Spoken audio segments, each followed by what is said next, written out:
So apparently in South Africa, we have got an acting president.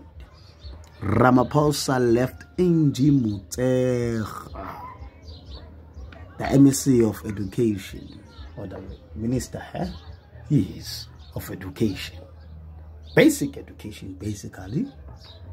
Now she is the acting president of South Africa since President Ramaposa ukhalakulu pununu makhalenkomo makhalalengane singazemfene is gone.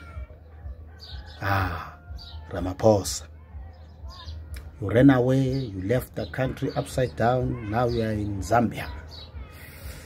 We have the case of Zuma here, we have got the corona, we have got lockdown, alcohol is closed, we have got the Shembe problems on the other side. There's so many problems in the country, even economically.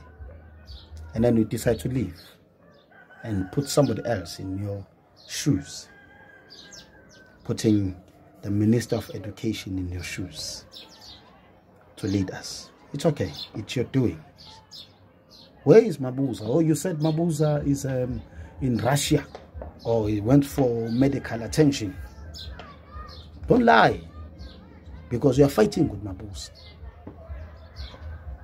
But welcome, Angie. Let's hope the mess that you are doing in the Department of Education, you won't do it in our country. We love you as a woman, we love you, ma. But in Batala, uNkk, mas hamus ekundleni.